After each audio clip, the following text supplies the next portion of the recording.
Bom dia, a paz do Senhor Jesus esteja sobre a tua mente, sobre o teu coração. Nós damos início ao nosso 15º dia da jornada em direção a Yom Kippur, esse tempo em que o Senhor estabelece novos decretos sobre as nossas vidas. Nós estamos em uma jornada de 40 dias, esquadrinhando o nosso coração, provando, reconhecendo, voltando, corrigindo veredas, para que, diante do Senhor, nós possamos apresentar a nossa vida, sendo alinhada ao Rei, a nossa oferta, e possamos ser recebidos e ser sentenciados para um novo ano, com uma sentença que corresponde àquilo que o Senhor anseia e deseja para nós. Eu quero saudar a vocês com a paz do Senhor Jesus. Hoje nós mudamos de fase, saímos da fase 1, que eu intitulei por A Luz da Verdade, e entramos na fase 2, que nós chamamos de correção de veredas. E nessa mudança de fase, mudamos também o jejum, à medida que estamos nos aproximando. Eu quero lembrar para você que a Bíblia não descreve como deve acontecer, ou se deve acontecer uma jornada para Yom Kippur. Não, ela descreve o próprio dia de Yom Kippur. Porém, a gente entende a necessidade de nos preparar para esse dia, e por isso nós fazemos essa jornada de 40 dias. 40 dias fazendo menção aos 40 dias, né, em que Moisés esteve no monte para receber pela segunda vez as tábuas da lei, trazendo o conserto, fazendo aliança com o seu Deus. E aí, assim que esse período passa, chega Yom Kippur, então a gente entende assim, e a gente tem feito e se preparado dessa forma. E o jejum começa a se intensificar, porque pela descrição bíblica, por aquilo que somos chamados a viver. Em Yom Kippur, nós fazemos um jejum integral, completo. Nós vamos lá o dia inteiro sem nos alimentar, enfim, sem ingerir nada. E aí a gente vai fazendo, né? A gente tem hábitos alimentares de verdade muito ruins, hábitos alimentares que são inflamatórios, e a gente precisa, dia após dia, ir desinflamando o nosso corpo e educando o nosso corpo à prática do jejum, para que você consiga viver o seu Yom Kippur sem passar mal, enfim, sem nenhum problema, nenhuma intercorrência que te proíba, que te impeça de cumprir com aquilo que a palavra de Deus nos ensina. Hoje nós removemos também, além do açúcar que mantém sem, a gente remove o leite. Então, tudo aquilo que usa leite, a gente já passa a não consumir. E, além disso, nós removemos uma refeição. Eu sugiro, e sugestão é só uma sugestão, que você remova o café da manhã. Por quê, pastora?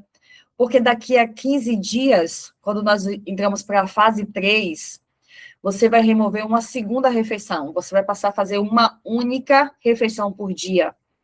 E aí você já vai se adaptando. Para mim, faz sentido, quando essa é a única refeição do dia, você fazer a refeição que você consegue colocar um número máximo de proteína nela, porque a proteína te traz sustentação, te traz saciedade. E então, por causa disso, a refeição que hoje eu consumo menos proteína é o café da manhã, no máximo como um ovinho ali. Então, para mim, faz muito sentido remover o café da manhã, apesar de ser a minha refeição predileta. Eu amo tomar café, eu já acordo com faminta, mas pensando nessa logística daquilo que está por vir, para mim faz mais sentido remover o café da manhã. Contudo, fique à vontade, faça assim como você estimar no seu coração para viver, tá bom?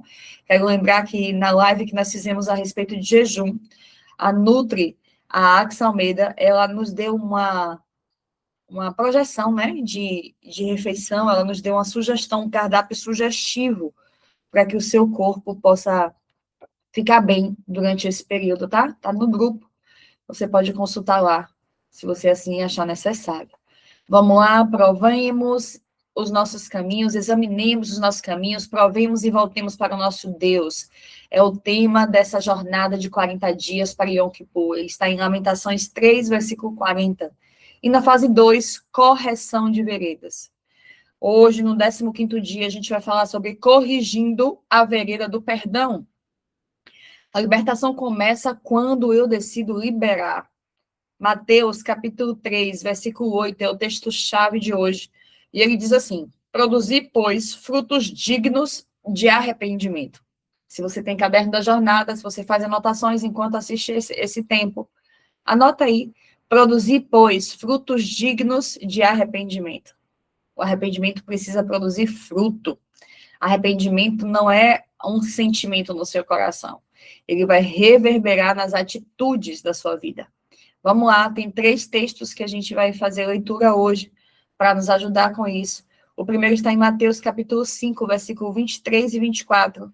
Mateus 5, do 23 ao 24, a palavra de Deus diz assim: se, pois, ao trazeres ao altar a tua oferta, ali te lembrares que o teu irmão tem alguma coisa contra ti, deixa perante o altar a tua oferta, vai primeiro reconciliar-se com teu irmão, e então volta e faz a tua oferta.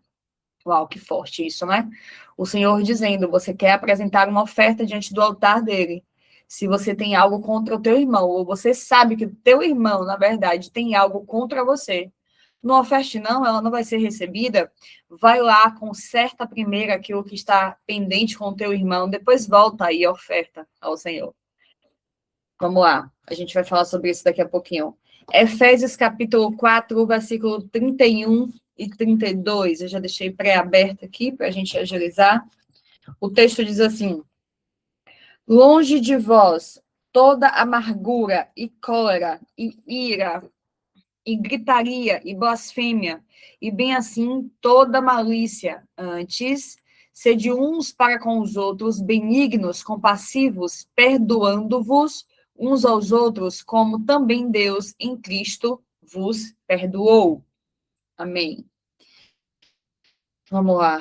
Ele diz aqui o que nós não devemos ser, mas ele diz como nós devemos ser. Colossenses capítulo 3, do versículo 12 ao versículo 15, a palavra de Deus diz assim: revesti-vos, pois, como eleitos de Deus, santos e amados, de ternos afetos de misericórdia, de bondade, de humildade, de mansidão, de longanimidade. Suportai-vos uns aos outros, perdoai-vos mutuamente, caso alguém tenha motivo de queixa contra outrem. Assim como o Senhor vos perdoou, assim também vós perdoai. Acima de tudo isso, porém, esteja o amor, que é o vínculo da perfeição. Seja a paz de Cristo o árbitro em vosso coração, a qual também fostes chamados em um só corpo, e sedes agraciados. Vamos lá. Durante esses primeiros 14 dias da nossa jornada, nós somos convidados a olhar para dentro e permitir que a luz de Deus alcançasse áreas que nem sempre nós conseguimos perceber com clareza. Examinamos as nossas motivações, os nossos comportamentos, os nossos afetos, as nossas feridas, padrões de pensamento e atitudes que em algum momento passaram a ocupar lugares que eram inadequados em nossa vida. No entanto, esse processo de identificação nunca teve como objetivo apenas nos tornar mais conscientes daquilo que precisa ser mudado. O arrependimento bíblico não termina na percepção do erro, ele começa a produzir uma nova forma de caminhar. É justamente por isso que entramos agora na segunda fase da jornada, essa que eu estou chamando de correção de veredas. Se na primeira etapa a pergunta principal era o que é que Deus está me mostrando, a partir de agora precisamos avançar para outra. Como é que eu vou responder aquilo que ele me mostrou? E você vê que está bem alinhado com a nossa jornada de libertação também, que está sendo feita pontualmente nas terças-feiras à noite. Porque ontem, na nossa segunda aula, foi exatamente essa virada que nós fizemos. O que eu recebi, mas o que, é que eu faço com aquilo que eu recebi? É o que está proposto para agora. Essa mudança é importante porque podemos reconhecer muitas coisas sobre nós mesmos e, ainda assim, permanecer exatamente aonde estávamos. Podemos admitir que erramos, compreender que um relacionamento foi ferido, perceber que guardamos ressentimentos ou reconhecer que alguém espera de nós uma reparação, sem que isso se transforme necessariamente em uma atitude. Como é difícil, né? Às vezes você convive com alguém em que a pessoa admite que está errado, mas continua errado.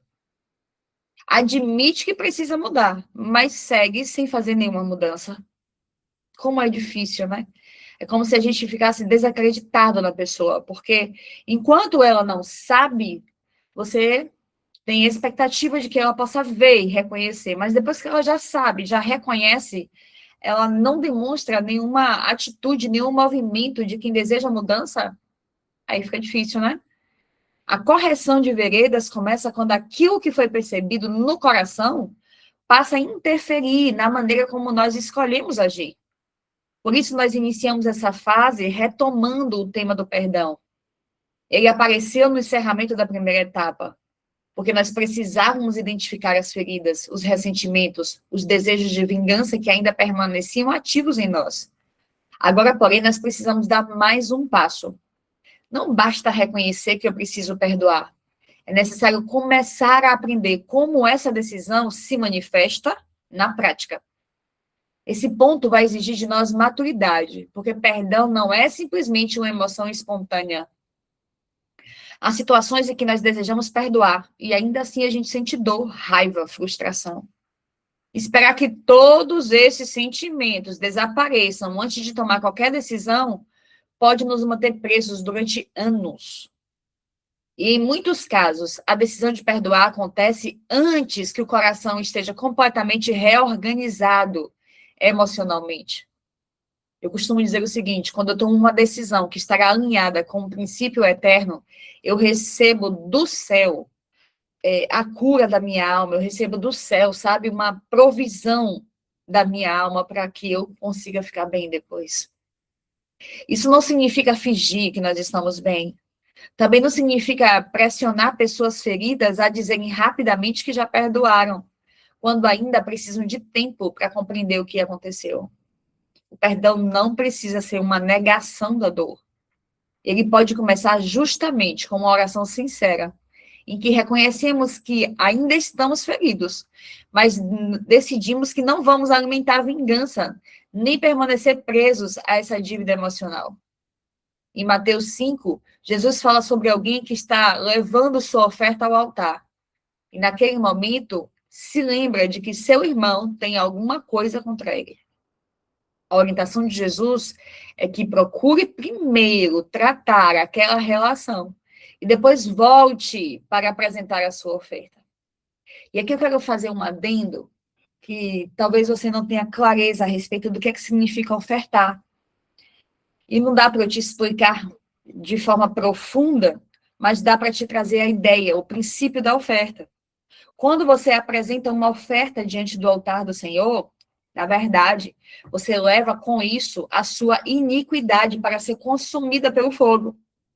Então, você vai apresentar uma oferta no altar do Senhor, uma oferta, enfim, você pode fazer por diversas razões, por diversos motivos. Na verdade, você está colocando o seu pecado, a sua iniquidade diante da presença de Deus e pedindo para Ele, para que você seja purificado por isso. Preste atenção, o pecado é aquilo que te separa de Deus. Quando o Senhor diz, olha, se alguém tem algo contra ti, ou se, né, se você está com dificuldade com algum irmão, não leve sua oferta. Você percebe a seriedade e a complexidade do que é isso? Eu não vou consumir o seu pecado. Eu não vou consumir a sua iniquidade pelo fogo. Eu não vou te purificar enquanto você não resolver o probleminha que você está lá com seu irmãozinho, que você segue a vida ignorando, porque você não precisa dele para nada, porque você pode seguir a sua jornada. Oi, ei, desperta. Eu não vou consumir a tua iniquidade enquanto você não resolver o probleminha com seu irmãozinho. Você vai ter uma distância comigo, porque você mantém uma distância com aquele a quem é seu semelhante. É forte, né? Esse texto nos obriga a considerar que a nossa vida espiritual não pode ser separada da forma como nós tratamos as pessoas. Não faz sentido buscar a profundidade na adoração e, ao mesmo tempo, ignorar conscientemente relações que sabemos que nós ferimos. Existem situações em que a atitude mais espiritual que podemos tomar não será prolongar uma oração, mas procurar alguém, reconhecer um erro, pedir perdão. Isso é especialmente importante nessa fase da jornada. Durante os dias anteriores, provavelmente nós identificamos não apenas dores que nós recebemos, mas também dores que nós causamos. Às vezes é mais fácil falar sobre aquilo que fizeram conosco do que reconhecer aquilo que nós fazemos ou que nós fizemos já com as outras pessoas. Podemos nos lembrar claramente de palavras que nos feriram e, ao mesmo tempo, dar uma amenizada, uma suavizada nas palavras que nós pronunciamos. A gente se ofende com aquilo que a gente ouviu, mas a gente ameniza, a gente diz da nossa intenção daquilo que nós falamos. Podemos desejar que alguém reconheça sua culpa, mas resistir quando somos nós que nós precisamos assumir e admitir a nossa própria culpa. É por isso que corrigir a vereda do perdão exige coragem para olhar para duas direções. Olhar para aqueles que nos feriram e para aqueles que nós ferimos. Quando fomos ofendidos, o convite é para que não transformemos a nossa dor em ressentimento que seja permanente. Quando fomos nós os responsáveis pela ferida, o chamado é para reconhecer a nossa responsabilidade sem se justificar, sem transferir a culpa. É nesse ponto que o pedido de perdão precisa ser tratado com sinceridade. Pedir perdão não é apenas dizer assim, desculpa se você se sentiu assim. Essa frase, muitas vezes, desloca a responsabilidade para a reação da outra pessoa. Não é errado o que você fez, é ela que está se sentindo desse jeito. Um pedido de perdão verdadeiro reconhece aquilo que foi feito. Dependendo da situação, será necessário dizer com clareza, eu errei quando agi dessa maneira. Sei que isso te feriu e eu reconheço a minha responsabilidade. Também precisamos aprender a pedir perdão sem tentar controlar a resposta do outro. Podemos fazer nossa parte com sinceridade e, ainda assim, a pessoa pode precisar de tempo. Ela pode não estar pronta para conversar. Pode não confiar imediatamente em nossa mudança. Ou pode decidir estabelecer limites. Arrependimento não nos dá o direito de exigir que a outra pessoa reaja no ritmo e no tempo que nós gostaríamos. Da mesma forma, liberar perdão não exige restaurar imediatamente a confiança. A confiança é construída por meio de comportamento consistente. Isso pode levar tempo para ser restaurado.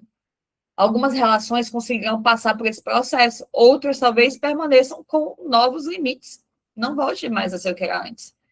Por isso, corrigir a vereda do perdão não significa simplesmente voltar todas as relações ao estado em que elas estavam antes do fato acontecido. Tem algumas situações que a restauração vai produzir proximidade. Em outras, produzirá uma relação diferente, mais consciente e com limites claros. E tá tudo bem. O que precisa ser corrigido primeiro é o coração. Paulo, quando escreve aos Efésios, no texto que nós acabamos de ler, ele orienta os cristãos a abandonarem a amargura, a ira, a cólera, a gritaria, a malícia, e a se revestirem de benignidade, misericórdia, disposição para perdoar. Essa orientação nos mostra que o perdão faz parte de uma transformação maior na maneira como a gente se relaciona. Não basta apenas decidir que não vamos nos vingar. Precisamos permitir que Deus trate os hábitos interiores que mantêm a ofensa viva. Algumas pessoas continuam alimentando a mesma ferida através de conversas que são repetidas, fala o tempo inteiro daquilo que passou, lembranças que são revisitadas, interpretações que sempre conduzem à condenação do outro. Nesse caso, corrigir a vereda vai exigir também interromper comportamento que mantém o ressentimento ativo. Por outro lado, tem pessoas que precisam abandonar o orgulho que as impedem de pedir perdão. Às vezes sabemos que erramos, mas esperamos que o outro faça o primeiro movimento. Tem situações em que evitamos a conversa, porque temos vergonha ou medo da resposta que nós vamos receber. Há ainda momentos em que acreditamos que pedir perdão nos coloca em uma posição de fraqueza. No reino de Deus, porém, reconhecer um erro não é um sinal de fraqueza. É sinal de maturidade.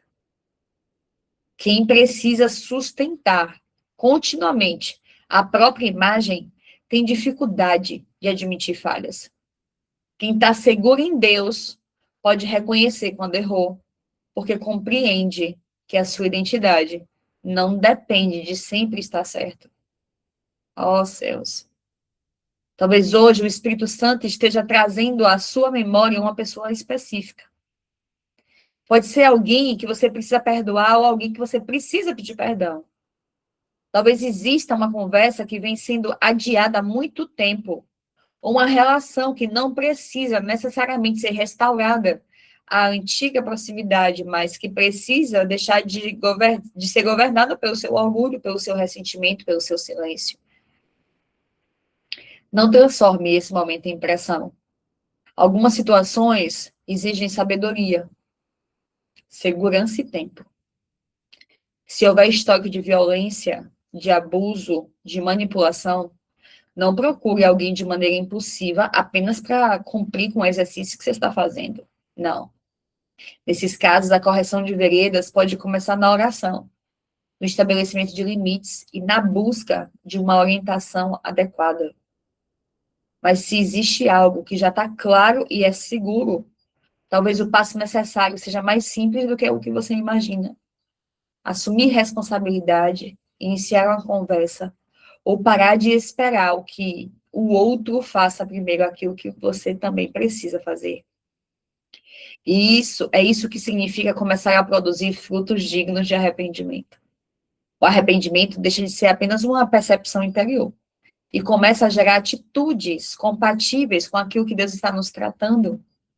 Essa fase a gente não busca só compreender, a gente busca responder. Você entende? Aqui, e eu penso que é muito forte e claro isso no meu coração, não sei como que é para você, diferencia aquele que é religioso e aquele que é governado pelo Espírito Santo. Por quê, Luciana? Porque tem uma frase, e eu vivo dizendo isso, né, repetindo essa frase, ela não é minha. Deus tem uma isca para cada egoísta. Tem um tempo da nossa jornada que nós viemos a Deus para que Ele possa nos servir. Então, eu quero que Deus me proteja, me abençoe, me guarde, me livre do mal. Eu quero que Deus, sabe, atenda às minhas necessidades. Deus está para me servir. Parece que eu meio que dou uma bugada no meu juízo, eu esqueço que Ele é Senhor e que eu é que tenho que servi-lo, e busco a Deus para que Ele me sirva nas minhas necessidades. A gente vive isso. Mas tem uma fase em que a gente rompe e a gente entende o senhorio de Cristo. Nesse lugar, nesse tempo, preste atenção no que eu estou te dizendo. Essas atitudes que estão sendo ministradas hoje e a partir daqui, elas me levam a entender quem é religioso, quem segue rotinas, dogmas, quem segue um ritual e, sabe, está ali, mas aquilo não impacta sobre a sua vida. E quem é que verdadeiramente é guiado, é movido pelo Espírito Santo. Porque o evangelho que não te transforma não é evangelho, é religião. O evangelho que não faz você tratar as pessoas diferente, que não faz você, sabe, olhar para você mesmo à medida que passa o tempo e não se reconhecer mais, não é o evangelho. A Bíblia diz que ninguém entra em contato com a palavra de Deus, com o Senhor sendo revelado, para não ser transformado. Nós somos transformados. Essa é a palavra viva que nos conduz por um caminho. Ou seja, ela está me chamando para caminhar nela. Não são orações fortes, não são irmãs que têm um superpoder e que impõem mãos. Não tem a ver com isso. O evangelho é uma transformação diária pela palavra que eu vou assumindo como sendo a minha mentalidade, o meu novo estilo de vida. E é isso que significa viver Jesus. Você entende? Jesus é o verbo vivo que se fez carne e habitou entre nós. Jesus é a sua palavra. É assim que, enquanto nós não o vermos fisicamente, né, no grande encontro com o nosso Senhor, nós vivemos Jesus vivendo a sua palavra. A Bíblia diz que se ele estiver em vós, é a sua palavra estando em nós. Então, quando a minha mentalidade é preenchida pela palavra de Deus, eu governo as minhas atitudes com o parâmetro da palavra de Deus. Então, eu sou alguém que sou cheia de Deus. Eu sou cheia do Espírito Santo. Eu sou cheia de autoridade espiritual. Por quê? Porque eu recebi um manto, porque eu recebi uma oração forte, porque eu falo em línguas estranhas? Não, porque a palavra revelada ao meu coração produziu fruto na minha vida diária. E é isto que separa você de ser um religioso, e certamente, eu nem gosto de ficar fazendo você pensar nos outros, mas você deve conhecer gente que vive dentro de igreja anos, e você olha assim e diz assim, rapaz, para ser crente igual a fulano, Deus que me livre. Não tem transformação de vida. Por quê? Porque ele não é cristão, ele é um religioso. Aquele que segue a Cristo tem as palavras de Cristo na sua mente e as suas atitudes e ações são alteradas por aquilo que está na sua mente e no seu coração. Dito isso, existe alguém a quem eu preciso procurar para pedir perdão? Será que tem alguma situação em que eu continuo esperando que o outro dê o primeiro passo, embora eu também tenha responsabilidade? Será que eu tenho dificuldade de reconhecer os meus erros sem apresentar justificativa? Existe alguma conversa que eu venho adiando porque eu estou com medo, orgulho ou vergonha? Será que eu estou confundindo perdão com restauração imediata da confiança? Existe alguém que eu já perdoei em oração, mas cuja ofensa continua alimentando em pensamentos e conversas? Há alguma relação em que precisa estabelecer limites sem alimentar ressentimento? Minha consciência está em paz quanto aos relacionamentos que Deus me confiou? Qual é o primeiro passo concreto que eu posso dar hoje? Vamos fazer mais uma oração de renúncia? Vamos renunciar à falta de perdão e à resistência à reconciliação. Você quer fazer essa oração comigo? Vamos lá. Repete comigo essas palavras. Pai, eu reconheço diante de ti as áreas em que em que ainda eu tenho resistido a liberar perdão ou reconhecer os erros que cometi. Perdoa-me pelas vezes que alimentei ressentimento, orgulho, autodefesa ou a necessidade de sempre ter razão. Renuncio à amargura, ao desejo de vingança e à resistência em dar os passos que estão ao meu alcance para corrigir relacionamentos. Renuncio também ao orgulho que me impede de pedir perdão quando fui responsável pela dor de alguém. Ensina-me a perdoar sem negar a verdade, a pedir perdão sem justificar os meus erros, a respeitar os processos e limites necessários em cada relacionamento. Forma em mim um coração reconciliador, humilde e disposto a obedecer a tua palavra. Dai-me sabedoria para discernir aonde preciso agir, onde preciso esperar e onde preciso apenas entregar a situação em tuas mãos. Em nome de Jesus. Amém. Aleluia. Hoje, depois desse momento de oração, pergunte ao Senhor: existe alguém com quem você precisa tratar? Em vez de tentar pensar em muitas pessoas, procure identificar uma relação específica na qual exista algo que realmente possa ser corrigido. Se você percebeu que feriu, considere qual seria a forma madura e sincera de assumir sua responsabilidade. Talvez seja uma mensagem, uma ligação, uma conversa pessoal. Procure não preparar um discurso para explicar por que agiu daquela maneira. Concentre-se em reconhecer aquilo que fez e em demonstrar disposição para ouvir. Se você foi ferido e percebe que precisa avançar no processo de perdão, escreva no seu diário, no seu caderno da jornada, o nome da pessoa e aquilo que ainda permanece difícil de você entregar. Ore por essa situação, peça a Deus que te mostre se existe alguma atitude saudável que você precisa tomar. Se não for possível, se não for seguro procurar essa pessoa, não coloque você em risco. Você pode escrever uma carta que nem será enviada e apresentar o conteúdo diante de Deus e continuar o processo de entrega sem restabelecer o contato. Percebe? Se mantenha em segurança. No final do dia, registre qual foi a atitude que você tomou, o que essa decisão revelou sobre o seu coração e o que é que ainda precisa ser trabalhado nos próximos dias. Quero convidar você a fechar os seus olhos, a curvar a sua cabeça. Eu quero fazer ainda uma oração pela sua vida. Pai, eu te apresento cada pessoa que está participando dessa segunda fase da jornada. E te peço que aquilo que foi revelado diante desses 14 dias comece agora a produzir mudanças concretas na nossa maneira de viver. Eu oro especialmente pelos relacionamentos que precisam de cura. Tu conheces aqueles que foram feridos e também aqueles que, ao longo da caminhada, feriu outras pessoas. Dá a cada um discernimento para reconhecer sua própria responsabilidade, sem assumir culpas que não lhe pertencem. Aos que precisam pedir perdão, concede humildade para reconhecer o erro com sinceridade e coragem para procurar quem foi ferido. Quando isso for possível e adequado, livra-os da necessidade de se justificar, Senhor, de explicar excessivamente suas motivações, ou de exigir que a outra pessoa responda imediatamente da maneira como elas idealizam. Aos que precisam liberar perdão, dá graça para começar esse processo sem negar a realidade da dor.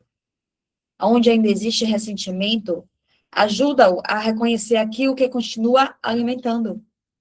Onde existe raiva, medo ou decepção, dá espaço para que essas emoções sejam tratadas diante de ti, sem que se transformem em vingança ou amargura. Eu te peço também por aqueles que vivem situações em que a reconciliação não é simples e nem segura. Dá-lhe sabedoria para compreender que perdoar não exige voltar a lugares de violência, abuso ou de manipulação. Ensina-os a estabelecer os limites necessários, sem culpa, e a continuar entregando a ti aquilo que não pode ser restaurado da mesma maneira. Onde a confiança foi quebrada, dá paciência para que qualquer reconstrução aconteça no tempo necessário e seja sustentada por atitudes que são verdadeiras. Não permita, Pai.